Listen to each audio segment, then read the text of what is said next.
Nesta tarde nós recebemos com uma grande alegria o pastor Rodrigo Amorim.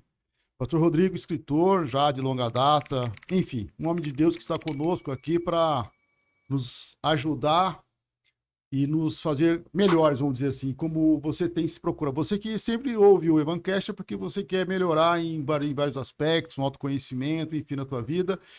E hoje não vai ser diferente. Pastor Rodrigo, obrigado pela sua presença e por gentilmente ter vindo aqui no Evancast. Eu sei que a sua agenda é muito tumultuada e concorrida, mas obrigado por essa deferência que o senhor nos deu. Maravilha, quero cumprimentar todos que nos acompanham no Evancast, que Deus abençoe a vida de vocês. Obrigado pelo convite, Deli. Fiquei muito honrado, muito feliz em poder estar aqui compartilhando um pouquinho daquilo que Deus tem nos emprestado, né? Daquilo que o Espírito Santo tem colocado em nosso coração e que, graças a Deus, tem abençoado muita gente aí. Eu espero que seja um tempo muito... Espero não, tenho certeza vai ser um tempo muito precioso na presença do nosso Deus. E com vocês.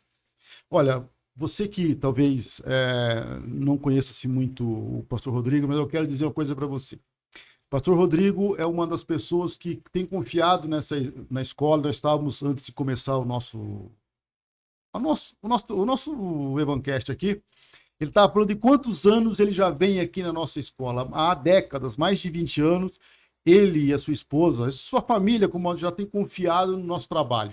E toda vez que você vai nas festas de encerramento, que a gente pode glorificar o Senhor Deus juntos, lá na 10ª igreja, pode ter certeza, pastor Rodrigo sempre dá o seu aval, o seu apoio para a gente estar fazendo os nossos eventos. Aqui, pastor, publicamente nós queremos agradecer Amém. por todos esses anos, pela confiança e pelo empenho que vocês têm nos dado para o educacional evangélico. Muito obrigado por essa ajuda já há décadas, pela confiança nesse trabalho. A filha do pastor Rodrigo já estudou conosco há muitas décadas, hoje tem um ministério, já esteve aqui conosco. Uhum. E vamos estar comentando, falando um pouco sobre isso também.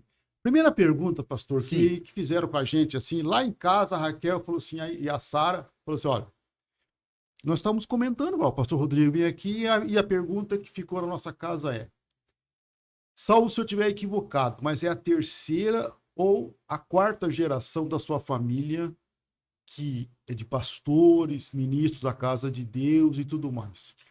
Na verdade, assim, começou com meu pai e veio pro meu avô. Então, assim, meu avô foi pastor, tá na glória, meu pai é pastor, eu sou pastor, e a Milena já tá no caminho, né? Milena, meus filhos todos estão envolvidos na obra de Deus. A Milena hoje, graças a Deus, tem despontado, tá morando nos Estados Unidos, tá voltando em maio agora para fazer agenda até o final do ano. E também já está no ministério, prega melhor do que meu avô, melhor do que meu pai e melhor do que eu. E é isso que é legal, né? Os nossos filhos são flechas na mão de Deus, né? E cada um, eu escrevo nos livros, depois eu vou estar falando, é cada propósito para uma geração, né? Então Deus é tão maravilhoso que para cada geração ele levanta um tipo de liderança e um tipo de propósito com características marcantes. Vou dar um spoiler aqui, por exemplo, do livro Propósito chamado Liderança. Moisés foi chamado para libertar o povo. Josué foi chamado para conquistar. Se Josué fosse usar a tática de Moisés, de libertar para conquistar, não ia dar certo. Moisés, ele botava pano quente na situação. Josué, ele era do confronto, do cara a cara. O povo falava para Moisés, Moisés, nós queremos tomar água. Moisés falava, pera aí que eu vou resolver o problema de vocês, vou falar com Deus. Josué falava assim, vocês estão com sede? Cabe seus próprios postos aí, se vira. Ou seja, para cada geração, Deus levanta um tipo de liderança. E precisa se ter esse entendimento, né? Olha, pastor, eu acho assim que o senhor está falando uma coisa extremamente importante. Eu confesso que eu nunca tinha parado para pensar sobre isso. Mas lá em casa, nessa conversa que a gente teve, o que mais nos chamou a atenção foi assim, num momento em que a família entra em crise, a gente ter 4 gerações servindo a Jesus na igreja ativamente, é um privilégio para poucos. Muito. Eu, só um testemunho que me alegrou muito. Domingo de Páscoa, fizemos um culto maravilhoso. E quando eu fui trocar a roupa do meu filho, tá com 7 anos, mas eu ajudo ele a trocar roupa, aquela coisa toda. Ele olhou para mim e falou, pai, eu amo ir pra igreja. Meu Deus. Aí eu falei, Coisa sério, boa. filho, que coisa boa dele. Ele falou, pai, a igreja é a nossa segunda casa.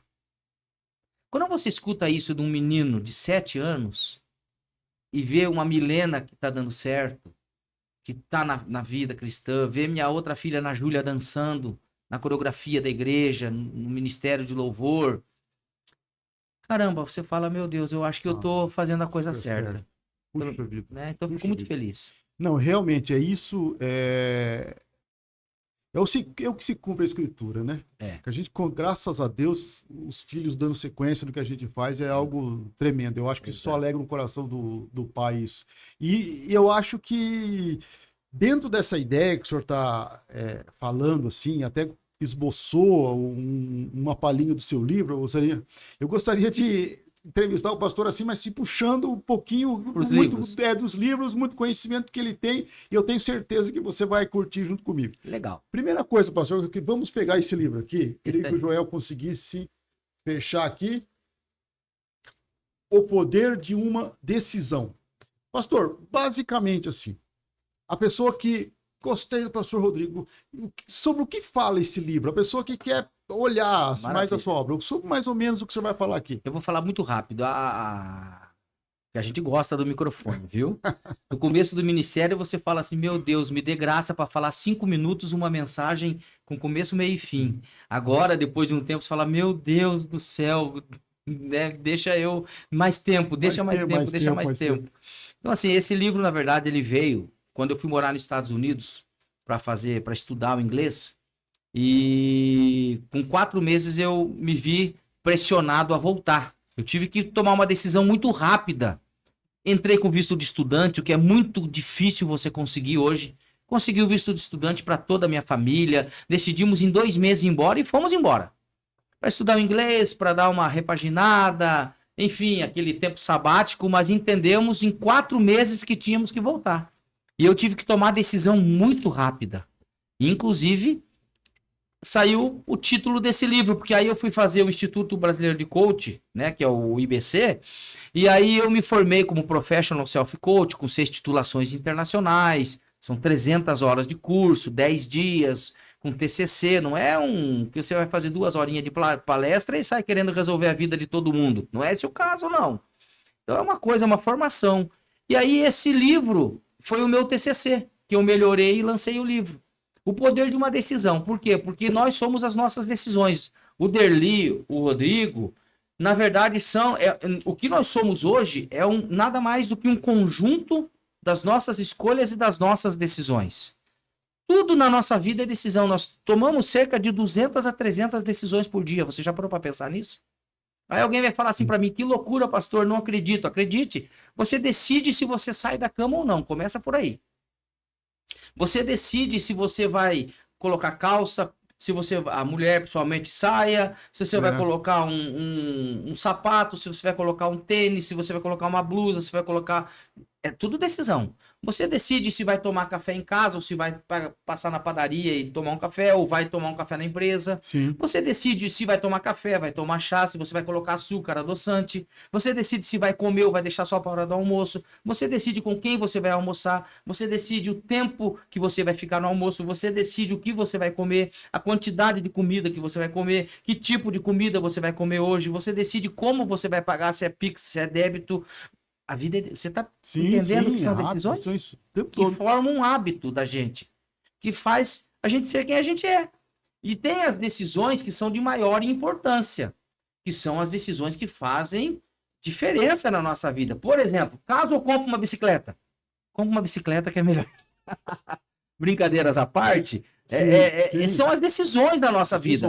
E aí eu falo sobre os fatores que impedem as pessoas de tomar decisões. Sabe aquelas coisas de final de ano, aquelas promessas de final de ano? Esse ano vai ser diferente. Esse ano ninguém me segura, eu vou botar para quebrar. Não faz. Por quê? Porque tem coisas que impedem essa pessoa de tomar decisão. Entre elas, vou falar uma só. O fator chamado medo. Medo. O medo, ele precisa ser eliminado ou superado quando ele ou se torna patológico. uma série de médicos estudou o comportamento humano e eles chegaram à seguinte conclusão, que existem 150 tipos de medo que atacam o homem direta ou indiretamente. Quantas coisas nós já perdemos na vida por conta do medo? Quantas oportunidades nós já perdemos na vida por conta do medo? E sabe por quê? Porque o medo foi injetado dentro da gente quando a gente era criança. Os nossos pais, com um senso de proteção, eles diziam assim, não fala com estranho. Só tem gente ruim no mundo. Não pega doce de ninguém. Olha, você cuidado com o que você fala, com o que você olha, vai criando a criança vai crescendo insegura. Eu até brinco no livro, tem um ser mitológico que todo lugar do Brasil que eu vou existe, mas nunca ninguém viu. Você deve saber qual é. O velho do saco. É o velho do saco. Não sai na rua senão o velho do saco te pega. Desde criança eu ouvi falar no velho do saco e falava para meus filhos. E até hoje eu nunca vi. E aí a criança vai crescendo.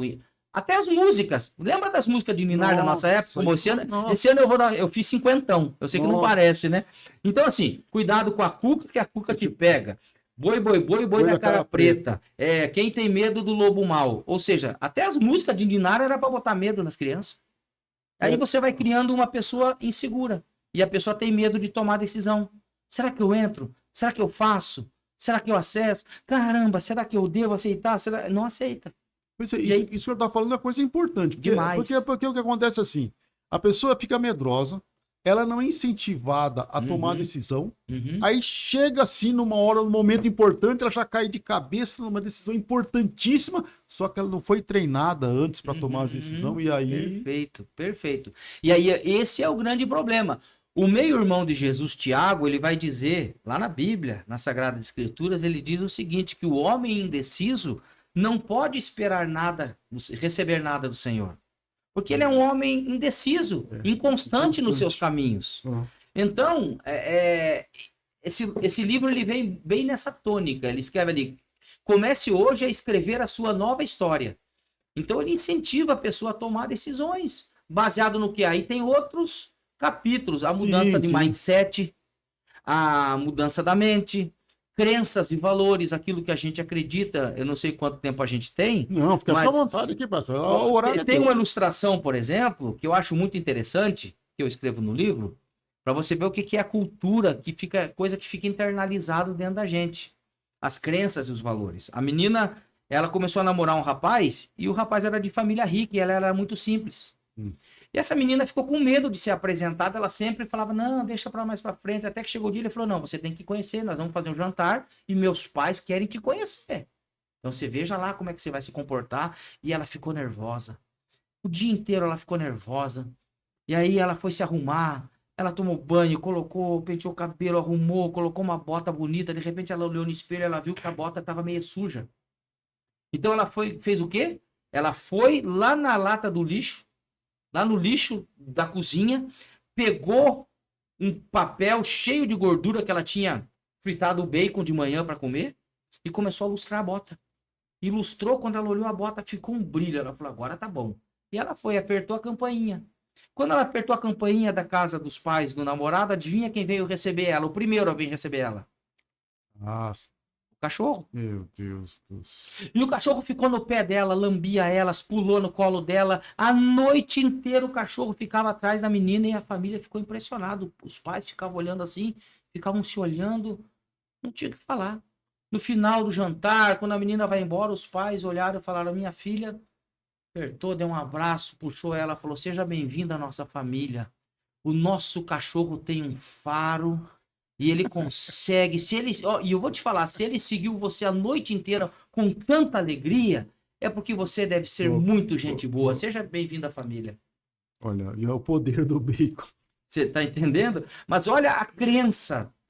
Sim, é o paradigma que a pessoa tem. Mas não tinha nada a ver uma coisa com a outra. Então a gente fala sobre isso, o livro fala muito sobre essas coisas e motiva muito a tomar decisões, porque quem sabe a decisão, você que está nos acompanhando, quem sabe a decisão, aliás, quem sabe a mudança que você tanto espera na sua vida, está na decisão que você não tem coragem de tomar nunca. Porque às vezes a pessoa, ela opera, ela é igual a estação de rádio.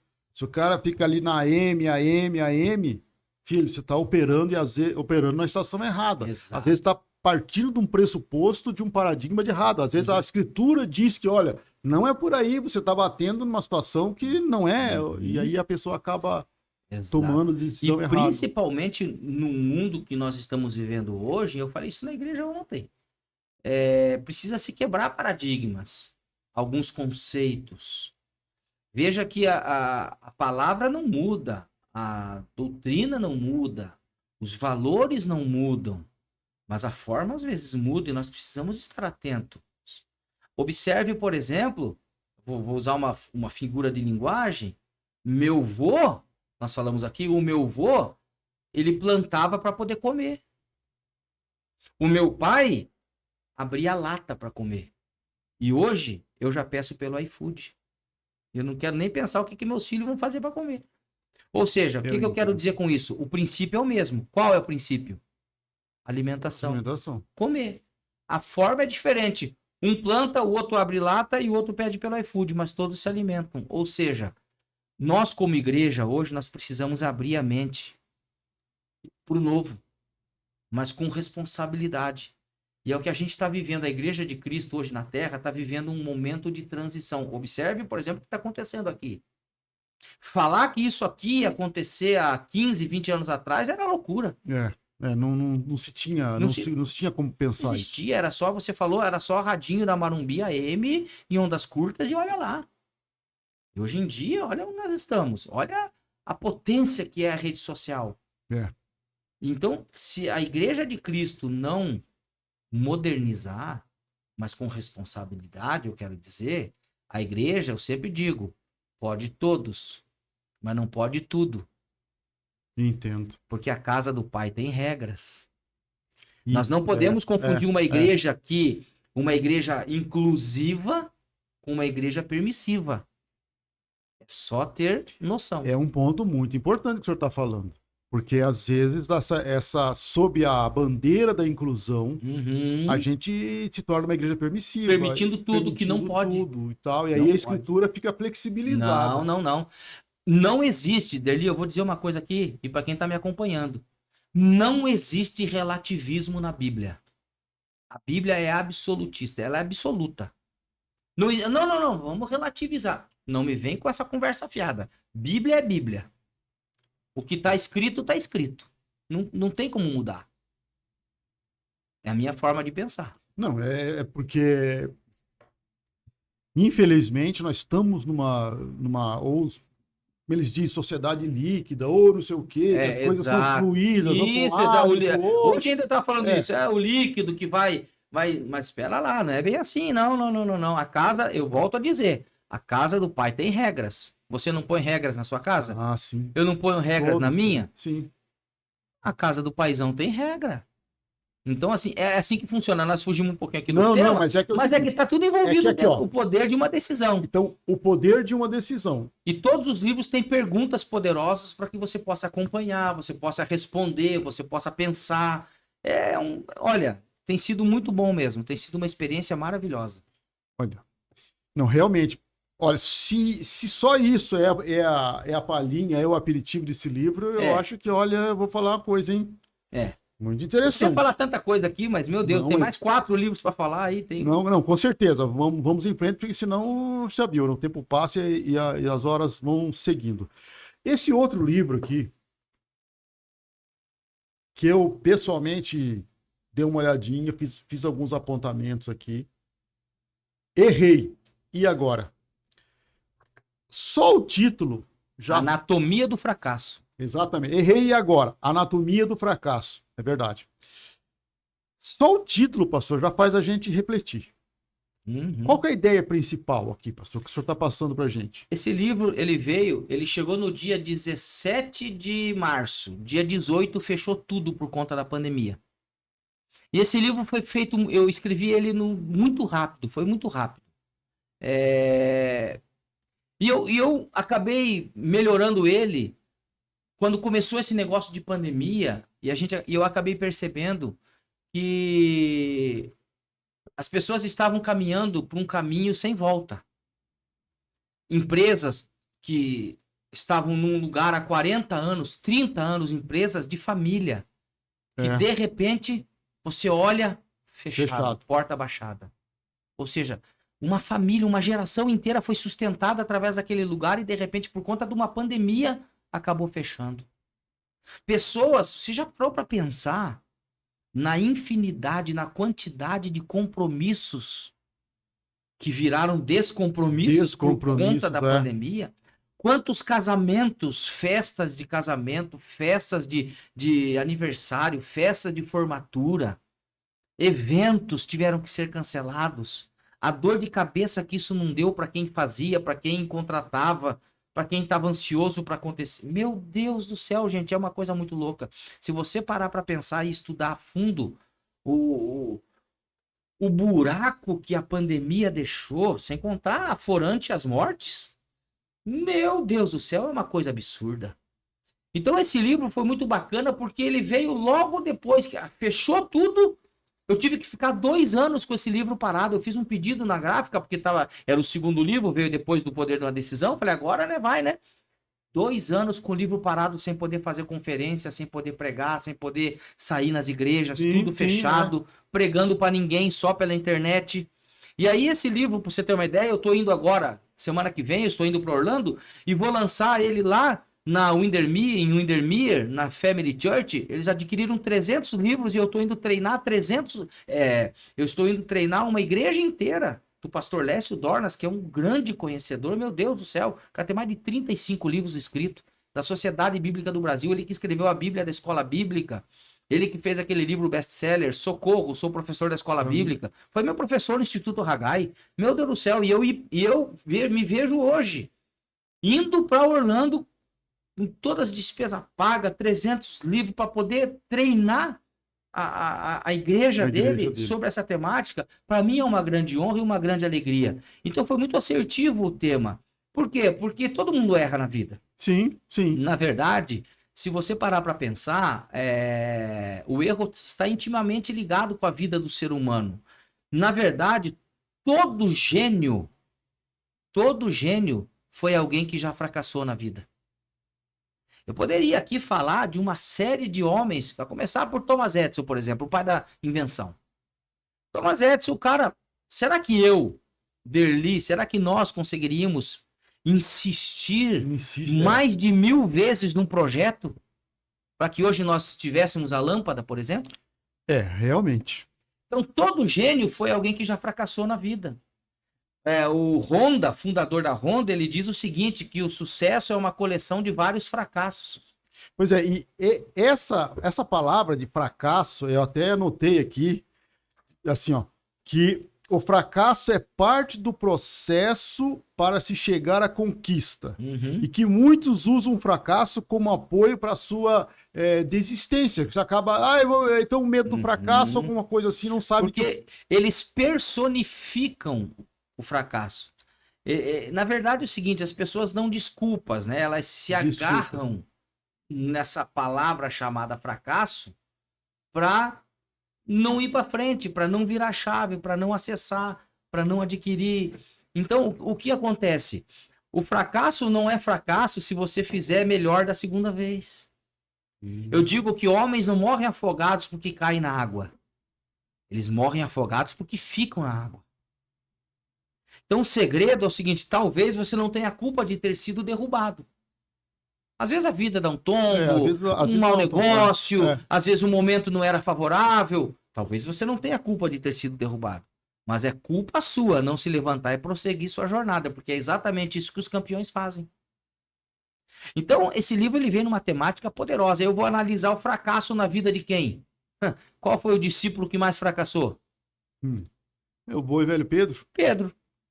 No entanto, é o discípulo que nós mais vemos Jesus ter embates e é o cara que mais aparece no cenário com Jesus, Pedro. Por quê? Porque Pedro ele não tinha medo de fracassar. Max Lucado, você já deve ter lido os livros. Claro. Olha que poderoso que eu vou dizer aqui, eu escrevo no livro. Max Lucado, ele tinha a habilidade de fracassar. Ele conta num dos seus livros que ele chegou a enviar o seu primeiro manuscrito, o seu, como é que fala? O seu protótipo do livro, enfim, esqueleto, que seja lá como for, para mais de 30 editoras. E todas diziam não. E toda vez que ele recebia um não, ele se motivava a ir para a próxima. E eu fico aqui pensando hoje, dele, como é que deve estar se sentindo essas 30 editoras que disseram não para ele. Então, olha, você que está dizendo não para mim aí, cuidado, hein, que você pode estar perdendo bênção. Brincadeiras à parte, né? Essa é a grande verdade. Ele tinha habilidade de fracassar e nós precisamos ter habilidade de fracassar, sabendo que o fracasso faz parte da vida humana. Então, o livro é maravilhoso, gente. Tem tanta coisa boa nesse livro aí que se eu fosse falar aqui, nós íamos ficar aqui o dia inteiro falando sobre ele, né? Não, e aí, olha, isso aí é muito interessante, porque... Deixa eu ver se eu acho aqui a parte. Essa temática que o senhor está falando... Pode falar. Algumas pessoas que treinam, treinadores, as pessoas que trabalham com atletas de altíssima performance, por exemplo, o Bernardinho, aquele técnico, e algumas coisas eles falam exatamente o que o senhor está dizendo. Ele falou assim, olha, uma das coisas que o Bernardinho fala, que eu acho interessante, ele assim, ó, que o campeão, ele, além de não desistir, ele não dá desculpa. Ele, olha, a culpa não é do meu pai que não me ensinou, a culpa é do universo que eu sou baixinho, a culpa é disso que eu não tenho aquilo, se eu não sou inteligente, se eu não sou mais alto, se eu não sou mais magro, se eu não sou mais forte, se eu não sou... Eu falei, olha, não dá desculpa, filho. Levanta e vai trabalhar, faz o seu melhor e tenta... Com certeza, por exemplo, você já deve conhecer pessoas que dizem assim, eu sou alcoólatra porque meu pai era alcoólatra. Ah, sim. Aí você vai ver um outro filho que vai dizer assim, eu não sou alcoólatra porque meu pai era alcoólatra. Você tá entendendo? Ou seja, são duas atitudes diferentes. Esse negócio de falar porque o pai era, eu sou, sem essa. E aqui, ó, eu sempre digo o seguinte, que existem 3 tipos de pessoas no mundo, as que deixam acontecer, que não fazem nada. Segundo, as que se espantam o que aconteceu. E a terceira é as que fazem acontecer. Então eu digo aqui, ó, que as pessoas, ó, o que percebo é que esse número dos que não fazem nada só vem aumentando porque são arrastados pelo menos por 3 linhas de pensamento. Elas esperam o fracasso, ou seja, elas já entram no negócio dizendo assim, ih, já vou tomar. Eu me lembro que quando eu fui investir em cima da minha esposa, né, para namorar ela, a gurizada falava assim pra mim, cara, cai fora, velho. É muito caminhão, é muita areia pro seu caminhão. Aí eu falava, nem que eu faça em 4 vezes essa viagem, mas que eu levo, eu levo. Então, assim, você não pode entrar num projeto fracassado. E o segundo ponto, elas personificam o fracasso para sua vida, que é aquilo que nós estamos falando. E em terceiro, elas deixam que o fracasso vença. Então tem muita coisa dele excelente nesse livro. Eu falo sobre, meu Deus, sobre as emoções, sobre o poder da oração.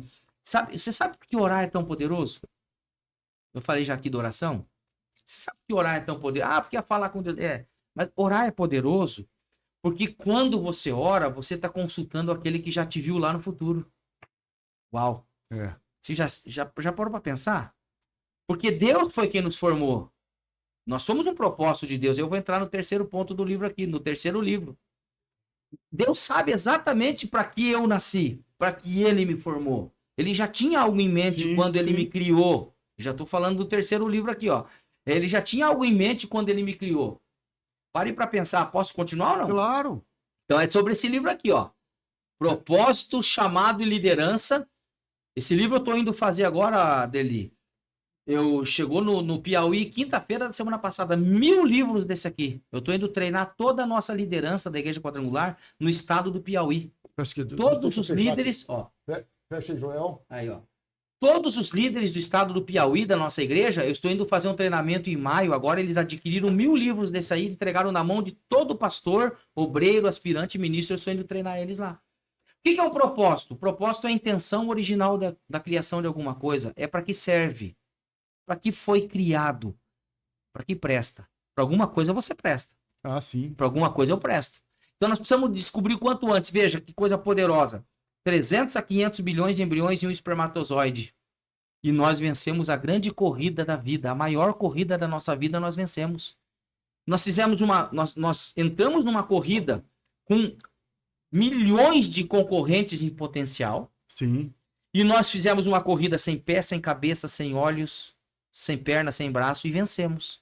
Agora que nós temos tudo isso, o que faz pensar que nós não podemos virar a chave? Que nós não podemos chegar lá? Então o propósito O porquê, para que serve? Para que foi criado?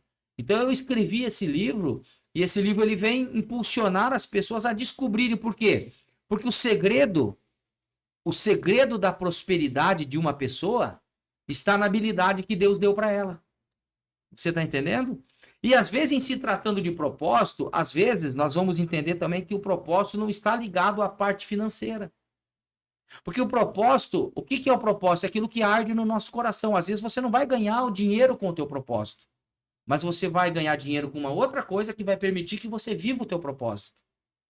Que faz brilhar o teu olho. Propósito é aquilo que você faria sem ganhar. Ou seja, se você tivesse 10 situações e você ganhasse a mesma coisa para as 10 situações, você continuaria fazendo o que você faz hoje? Ganhando a mesma coisa que se você fosse um advogado, um médico, um cara expert na rede social, seja lá o que for? Isso é propósito. Vai além do dinheiro, vai além do recurso. É uma missão, é um chamado. Eu tenho visto assim, por exemplo, só abrir um parentético aqui. Às vezes, quando eu conheço alguns irmãos, assim, juventude ali e tal, e a gente indo aqui na 19ª quadrangular aqui Uau. e tal. Aí, na época do pastor Moacir Pereira, que tocava aquela guitarra. Faleceu, né? Mês Faleceu há pouco passado. tempo. Falamos dele hoje, inclusive. Enfim, tinha vários jovens ali andando, e daí, cara, eu quero fazer isso, eu quero ser advogado, eu quero fazer isso e tal. Aí tinha um, eu quero ser pastor. Nós olhamos assim, cara, o que deu na tua cabeça, velho? Ficou louco? Não, mas eu acho que eu sinto assim e tal. Mas eu não quero. Eu sinto que eu sei que eu tenho que ser pastor, mas eu não quero. Não quero isso pra minha vida, não quero isso pra minha vida. Tá, e aí nós vamos entrar na questão do propósito. Deus tinha preparado esse rapaz um monte de experiências. Só que dentro do coração dele, no começo, eu digo no começo, ele não queria aquilo, o propósito que Deus tinha desenhado para ele. Uhum. O tempo passou e lá na frente ele viu, olha, a melhor coisa que eu fiz foi ter me submetido à vontade de Deus e ter ido pelo caminho. Dei minhas cabeçadas para não querer, como aquela, não quero, mas acabou indo. Mas aí vem a situação.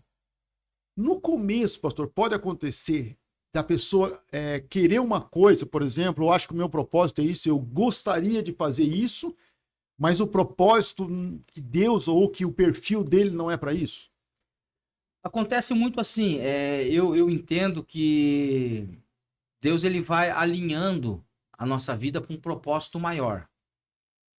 Todas as coisas, quando você submete a tua vida à presença de Deus, quando você entrega a sua vida a Cristo, você não fica mais à deriva no mundo, você não fica mais na sorte do destino, na sorte do acaso. Do acaso.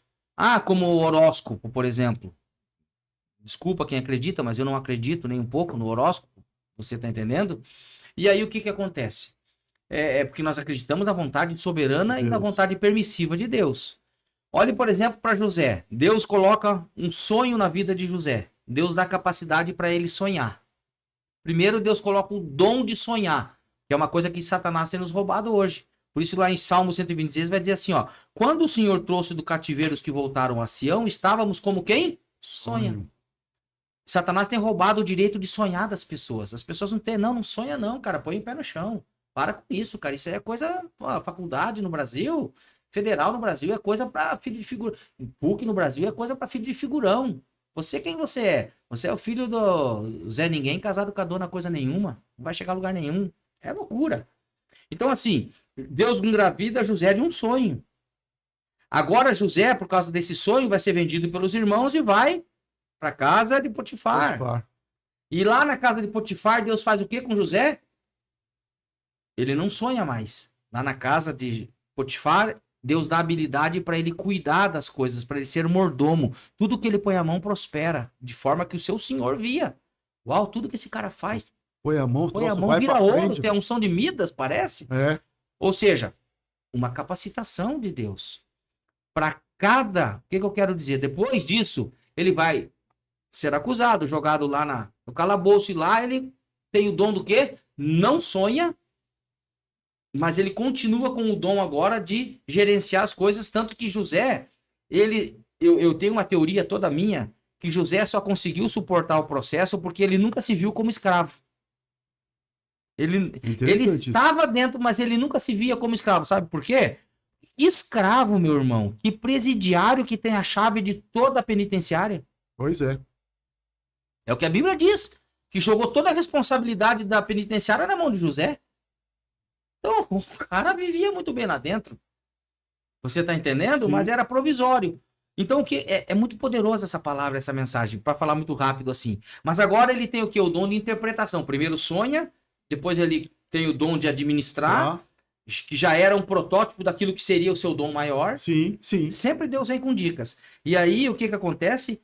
Agora ele tá lá, interpreta sonho, e agora ele vai diante do faraó, alguém leva ele para lá, e agora ele interpreta o sonho do faraó, e agora ele chega onde Deus falou que ia colocar, governando no Egito. Veja que para cada estação, para cada propósito, para cada tempo na vida de José, foi uma ferramenta. Isso não quer dizer que tenha que ser fácil, nem prazeroso o Então, assim, ó, processo. eu vou dizer para você, eu gravei 12 CDs na minha caminhada. Eu viajei o Brasil inteiro cantando. Eu tinha uma dupla de 2, Rodrigo e Rogério, né? Gravamos 4 CDs, viajamos, cantamos em tudo quanto é lugar por aí. Tinha a minha banda Frutos da Criação, que tem a música O Shekinah, assim, tem o Amor, muitas músicas que tocaram aí. Gravei meu DVD em 2012 e encerrei minha jornada musical. Hoje quem faz é minha filha. Hoje eu não canto mais.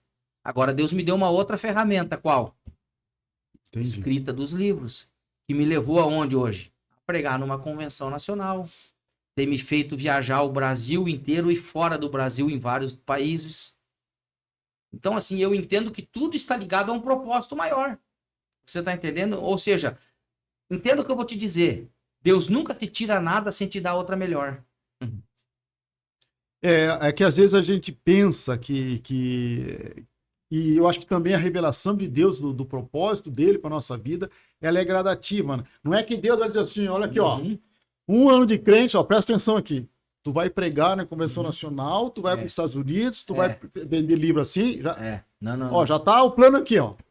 Não é assim, né, pastor? E bom seria se fosse só isso. O problema é a parte ruim do negócio. São as lutas, as provações, as privações, porque tem coisas, eu sempre digo, que para você vai ser bom, mas para mim vai ser muito pesado. Tem coisas que para mim vai ser ótimo, mas para você vai ser muito pesado. Por quê? Por conta daquilo que Deus confiou na tua vida. E via de regra, guarda o que eu vou te falar, é poderoso isso aqui. Via de regra, o propósito é pesado. Eita. Aí alguém vai falar, não, pastor, mas é que a turma, eu não sei que Bíblia que essa turma lê. Eu não sei que Bíblia que essa turma lê. É só você ler, por exemplo, na Bíblia, Abraão. O propósito dele foi leve ou foi pesado? Meu Deus. Pesadíssimo. Noé, o propósito dele foi pesado ou foi leve? 120 anos esperando uma construção, fazendo zombaria e tudo mais. Foi leve ou pesado? Pesadíssimo. Tá. Agora eu falo para você, por exemplo, Moisés. Foi pesado o propósito dele? Deus. 40 anos no Egito, na boa. Agora ele é fugitivo, fica 40 anos na obscuridade do deserto. A Bíblia não dá nenhuma dica do que ele fazia, só cuidava das ovelhas do seu sogro Jetro. 40 anos ele ficou na obscuridade da Bíblia. Depois, 40 anos, ele desenvolve o projeto de Deus para a vida dele, coisa que não foi fácil, porque nem na terra ele entrou. Só observou. Porque ele andou com 40, ele andou 40 anos com uma turma de murmuradores no deserto. E aqui vai uma coisa, viu? Olha que insight poderoso aqui do Espírito Santo agora. Você sabe que tem muita coisa que não acontece na vida das pessoas? Quem sabe você que está vendo aqui, você fala, por que muita coisa não acontece na minha vida? Eu sei que é para acontecer, não acontece. Porque você insiste em andar com murmurador. Moisés não entrou na promessa porque ficou andando com murmurador. Mas era o propósito dele, era pesado, por isso que eu tô te falando. É que a turma quer dourar a pílula.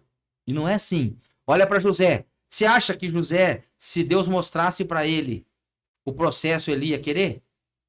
Não. Não, né? Deus mostrou para ele o final. Ó, deu o sonho para ele, 12 estrelas, vão se dobrar, tudo certinho. Mas Deus mostrou para ele a prisão. Deus mostrou para ele a acusação de estupro, de violência sexual. Deus mostrou para ele tempo de cadeia, Não. Não. Ou seja, José ficou 4.675 dias esperando o cumprimento de uma promessa. Sabe quantos dias José viveu a promessa? 29.200 dias. Ou seja, sempre... Meu Deus. Meu Deus, é poderoso isso aqui. Olha, As a pessoas gente... falam assim, eu sou velho demais. Velho é capeta, gente. Desculpa falar, mas é capeta. Ah, mas eu não vou ter tempo, irmão. É que as pessoas não... Derli, pastor, seja... Não, As o Derli pessoas, fica à vontade. as pessoas não entendem, cara. Eles leem a Bíblia, mas eles não conseguem entender que a Bíblia diz que para Deus 1000 dias é 1000 anos e 1000 anos é um dia. Quando você vive debaixo de um favor de Deus, você vive com tanta intensidade que parece que você viveu em um dia, 100 dias. Uau! Como eu vivi, meu Deus, olha o que Deus está fazendo comigo. É o favor de Deus. Então dá tempo. Quando é de Deus, você não precisa se preocupar com o tempo. Ah, tô ficando velho demais. Irmão, se você tá na vontade de Deus, fica tranquilo, porque vai viver os melhores dias da vida. Isso é muito poderoso, essas palavras. Olha, eu vou dizer uma coisa, hein? Hum, Se fosse uma luta de boxe, eu já tava na lona fazia tudo. Porque eu tô levando bordoada aqui hoje, hein? meu Deus. Olha só. Meu Deus. Hoje é o dia. Hoje é o dia. Então essa temática do livro vem bem nesse bojo aí, fala sobre o chamado do propósito, eu falo sobre o grande problema, eu até uso a minha esposa como exemplo, de quando ela estava grávida do nosso filho, o terceiro filho do Rodrigo. O grande problema é que as pessoas insistem em andar com pessoas que não estão na mesma visão. O grande problema é que as Pois pessoas é. insistem em andar com pessoas que atrasam a vida delas. Por exemplo, minha esposa estava grávida, entrou numa loja de mulher grávida, de coisas de bebê. Lá ela encontrou uma outra mulher grávida e as duas ficaram de frente, uma para outra, conversando e ficaram ali, ó. Se eu não tirasse ela, nós ia estar até hoje lá. Por quê? Porque tinha alguma coisa que ligava elas. O quê? O propósito. Qual o propósito? A gestação de uma criança.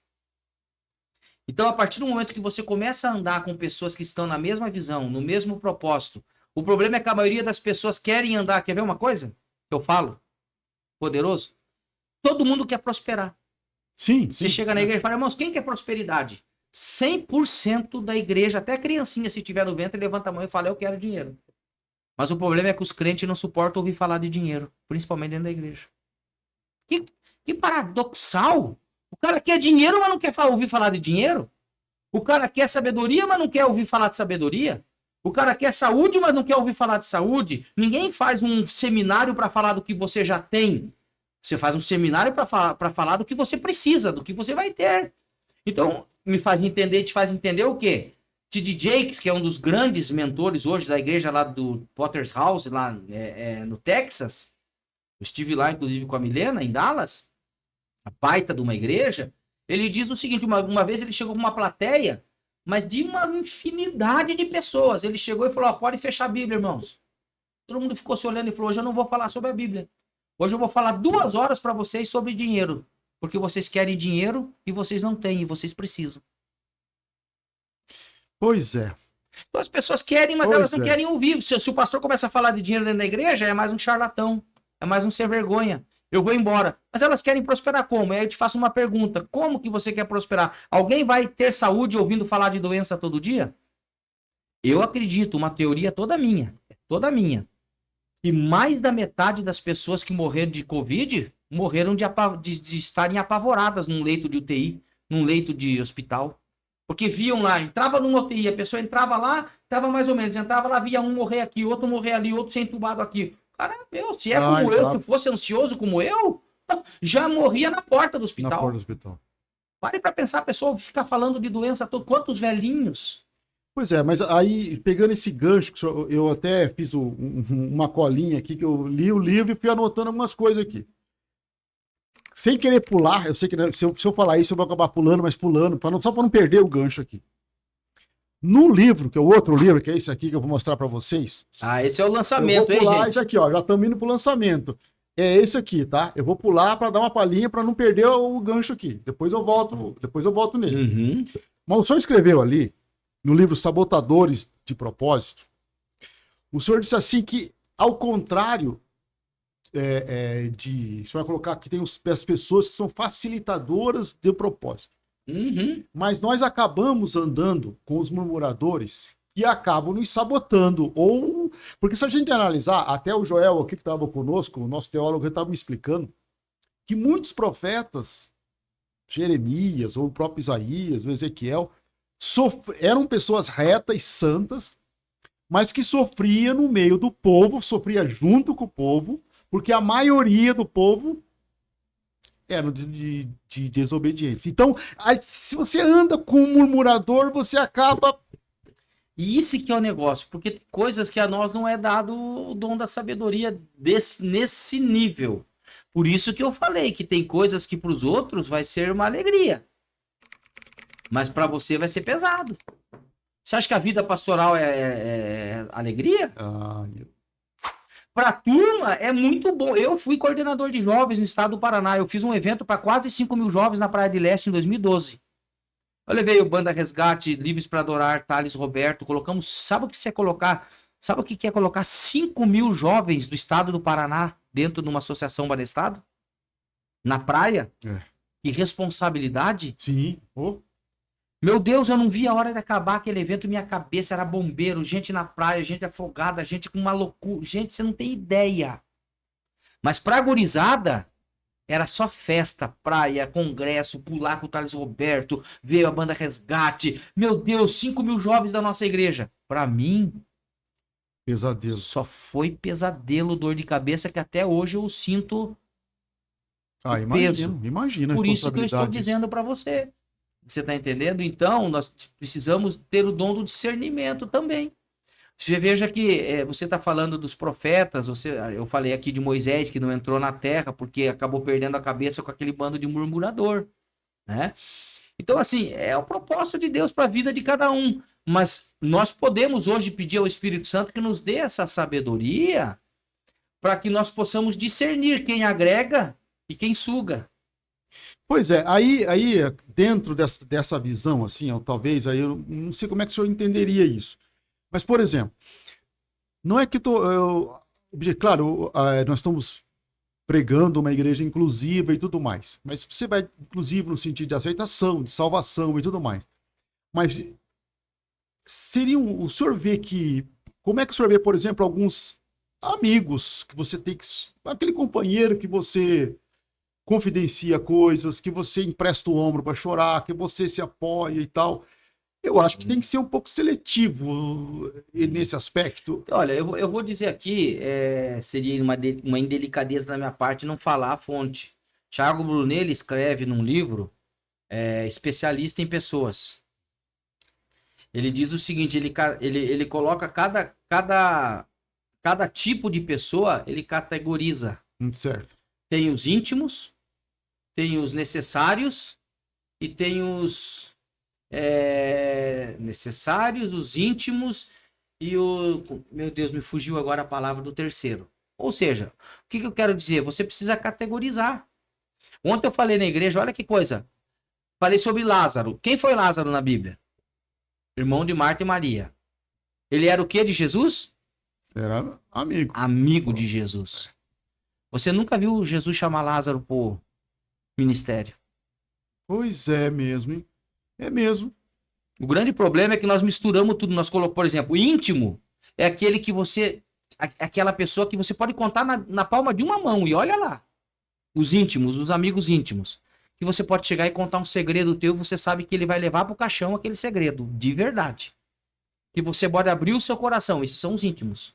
Os necessários são aqueles que você chama para comer pizza na tua casa uma sexta-feira à noite, para bater papo, para você rir, tomar Coca-Cola, falar um pouquinho das coisas da vida, não só das coisas de Deus, mas sabe aquela coisa, aquela amizade gostosa? Sim. Nós temos necessidade disso. E tem aquelas pessoas que elas são as pessoas que abrem a porta para nós que nós não conseguimos abrir. Aquelas pessoas, os estratégicos, lembrei. Estratégicos. Que têm acesso a lugares que você quer entrar. É o network. Que alguns poderiam falar assim, não, isso aí são aquelas pessoas que são os interesseiros. Não é. É uma pessoa que já entrou no lugar onde você está querendo entrar.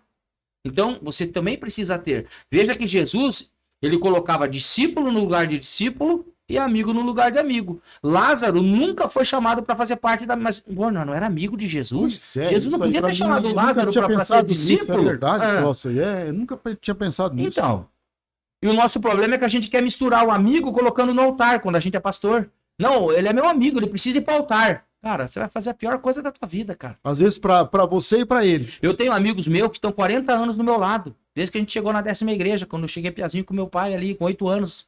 Ontem eu tava com eles, um tava vendendo meus livros, e o outro tava ali ajudando, comendo pastel, jogando conversa fiada. Ele senta no meu escritório e fica lá. Eu até esqueço que ele tá lá, porque ele é meu amigo de 40 anos, foi o primeiro amigo que eu tive. Eu sei que ele pode vender meu livro, ele leva meu filho pro colégio quando eu viajo, ele pega minha esposa e leva pra igreja. É amigo de 40 anos, casa. é meu irmão. Só que eu não posso de maneira nenhuma colocar ele no altar, porque ele não consegue nem falar direito. Puxa, pastor, olha, eu conheço muitos casos das pessoas entrar em choque por falta dessa orientação que o senhor está falando. O senhor falando, eu me lembrei de 2 exemplos assim que E aí você confunde. Então aí você perde, às vezes, até o amigo por uma situação que foi o caso que errada. aconteceu, exatamente o que aconteceu. Então, assim, nós precisamos ter o discernimento, que eu preguei na convenção. Nos falta, muitas vezes, discernimento para as coisas. Sabe, a gente fica magoadinho com Deus, muitas vezes, com as pessoas. Ah, porque a pessoa foi embora da minha vida. Ah, porque eu falo aqui, ó, no Sabotadores do Propósito, você vai ler. Eu falo aqui, porque me abandonou, porque não sei o que, não sei o que. O abandono faz parte da vida ministerial e da vida, da vida como gente.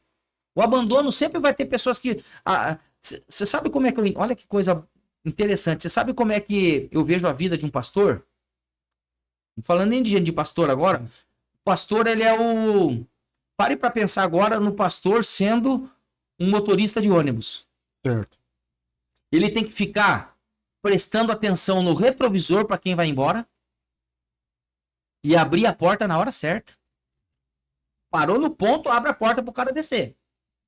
E ele tem que ficar prestando atenção em quem está subindo e abrir a porta na hora certa para quem entra. Ou seja, ele que abre a porta para quem sai e para quem entra. Uau! É mesmo. Então, na vida, a gente fica reclamando muitas vezes. Eu falei lá na convenção, gente, quem sabe não foi Deus atendendo o teu pedido quando você orou e falou assim, Deus, livra-me do mal. Deus falou amém, tirou do teu lado.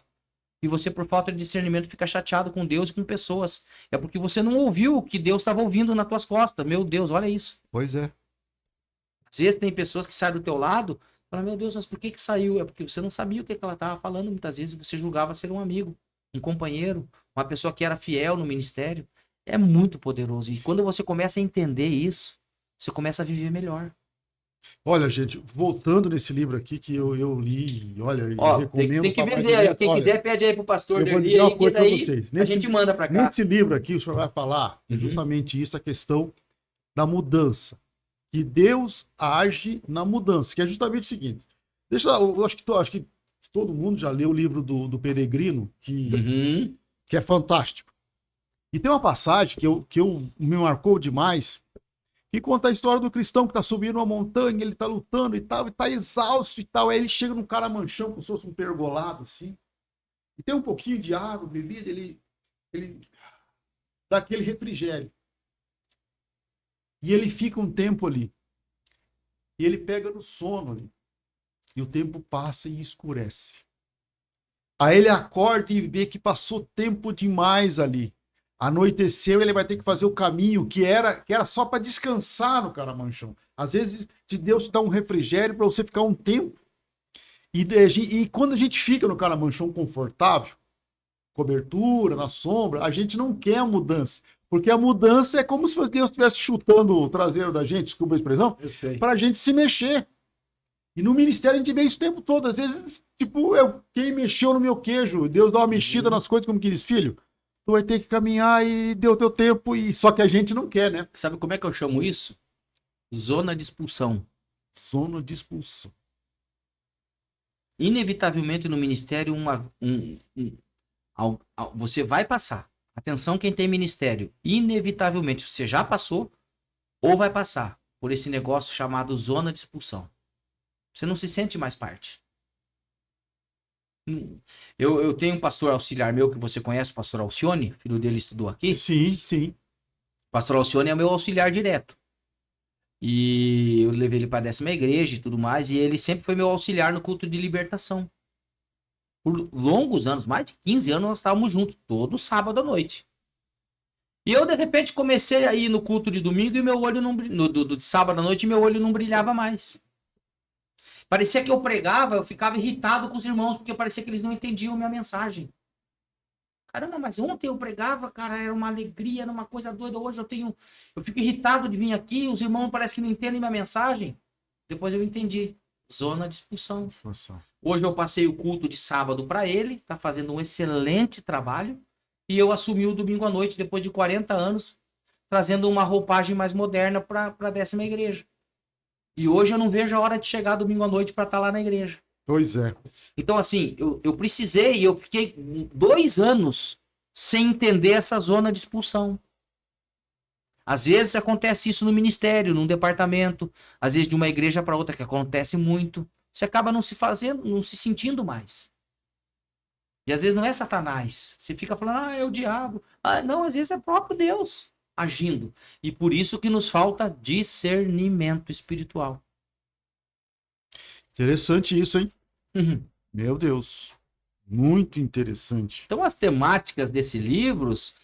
E aí tem mais um aqui da presença de Deus, né? Pois é. Esse aqui nós acabamos... Deixa eu fechar aqui. Fecha aqui, ó. Tem esse daqui que nós, na sequência, nós acabamos pulando ele. Esse é o penúltimo. Esse é o penúltimo. A presença de Deus, faz 1 ano que eu lancei ele, exatamente 1 ano. E esse livro ele vai falar sobre a presença de Deus, o ambiente original. Por que o ambiente original? Porque Deus, veja que coisa poderosa, Deus cria o universo. Dentro desse universo, Deus coloca a terra. Dentro dessa terra, Deus planta o Éden. E dentro do Éden, Deus planta um jardim. Você já parou para pensar?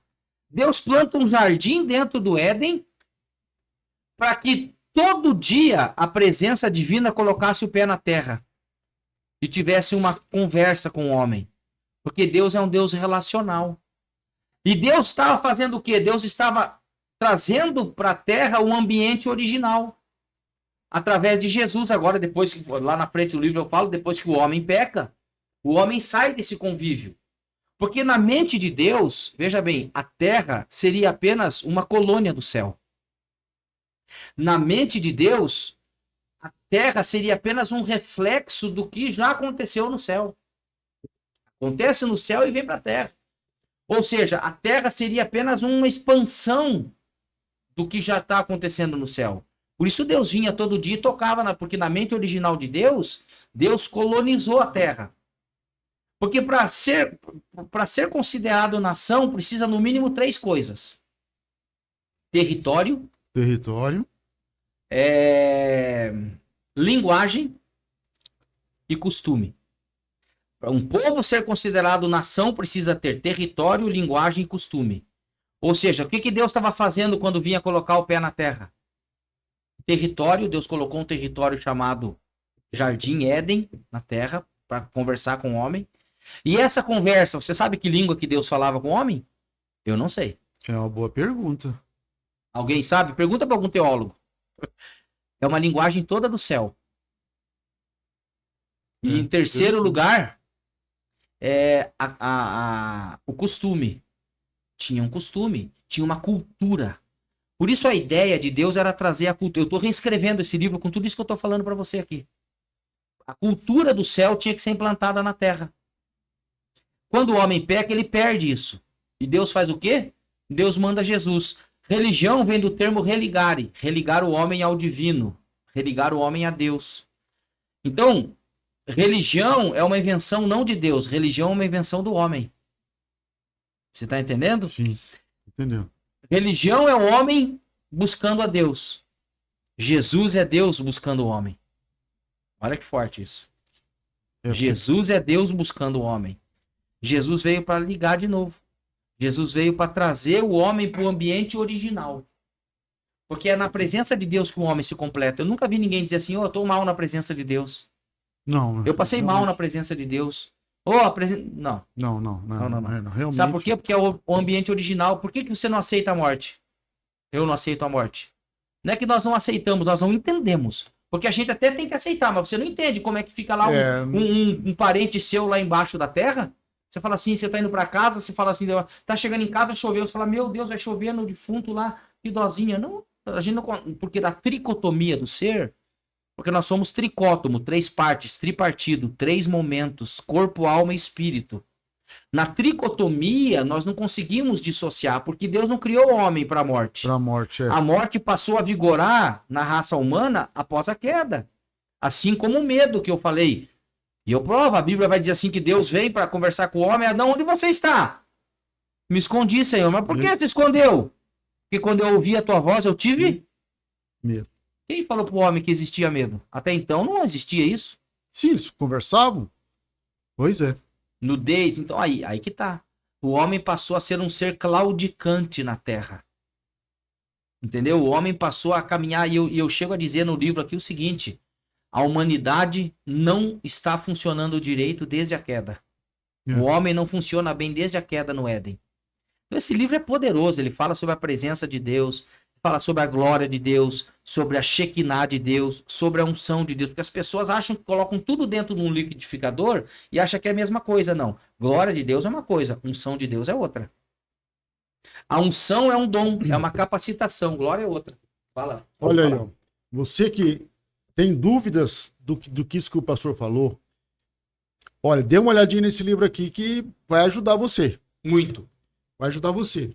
Porque às vezes a gente às vezes está na igreja há algum tempo e fica escutando, e às vezes, em nome da liberdade na pregação, porque às vezes se coloca e tal, o pessoal fica. Não tem aquele rigorismo teológico ou das palavras, e às vezes acabam usando as coisas no mesmo sentido, que às vezes não são. E é importante, às vezes, a gente ter essa distinção.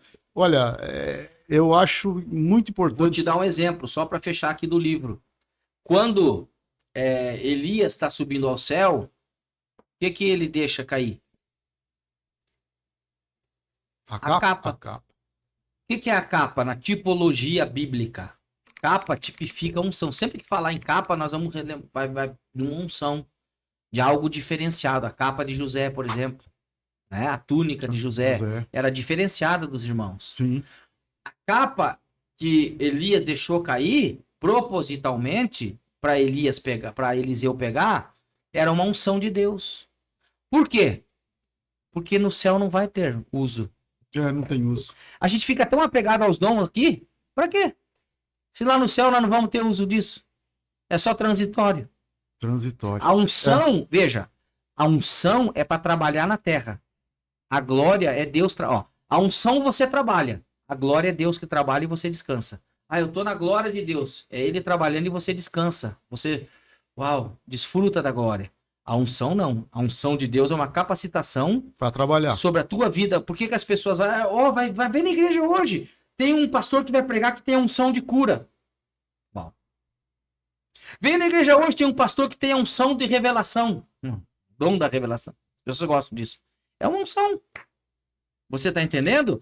Então, assim, é pra gente trabalhar. Por isso que Jesus, ele cansava. Tá lá nos evangelhos.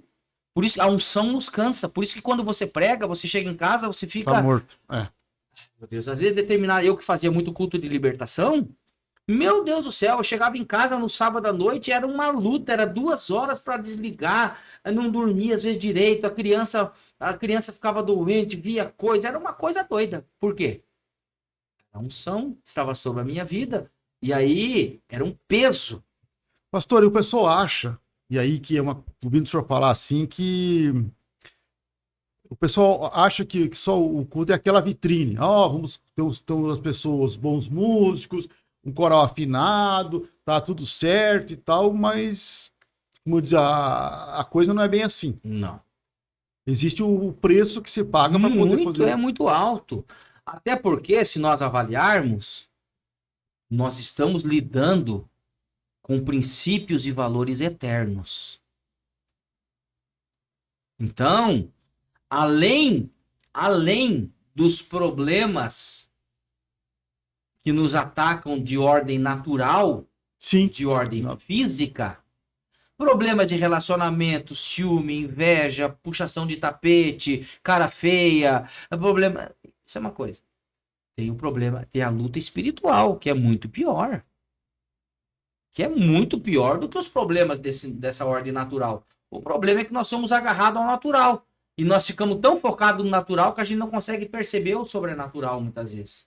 A gente só opera na nossa mente, né? Parece que a gente, tudo virou a técnica, eu vou pregar com a minha mente, eu estudo com a minha mente, eu treino os instrumentos com a minha mente. Ontem sabe qual foi o tema que eu preguei ontem na igreja? A batalha da mente. A mente é uma coisa muito, mas muito poderosa e complexa. A mente é uma coisa... Por isso que a Bíblia vai dizer, quem conheceu a mente do Senhor, né? Quem conhece a mente desse Deus? Por isso que a Bíblia vai dizer que nós devemos pensar nas coisas que são lá do alto. Né? A Bíblia vai falar, eu estava falando, se há algum louvor nisso, pensai o quê? Pureza,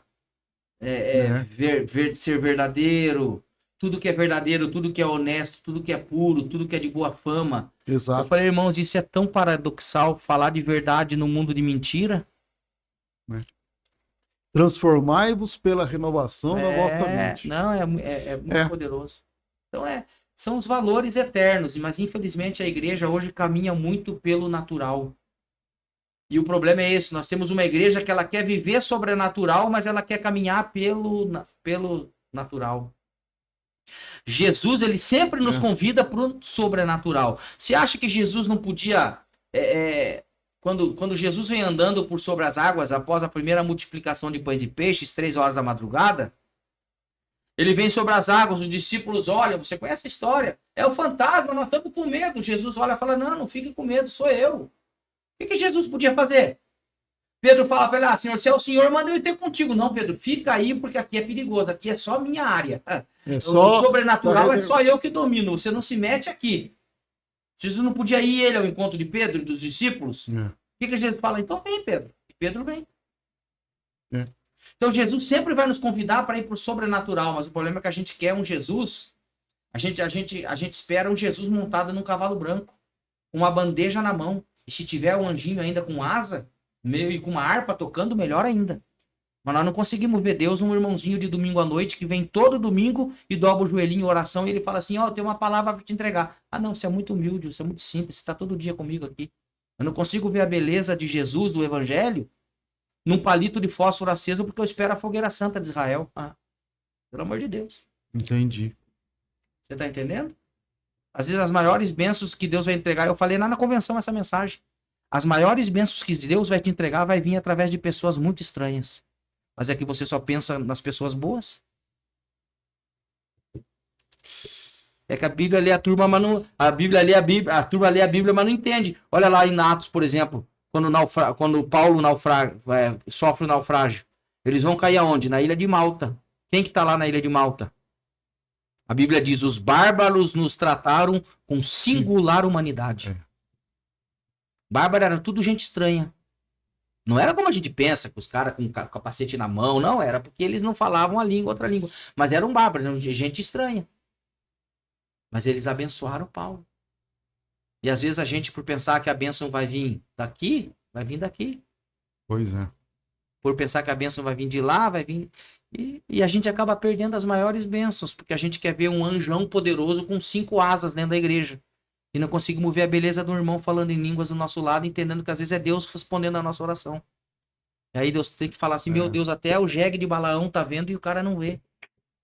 Meu Deus do céu, é uma coisa doida.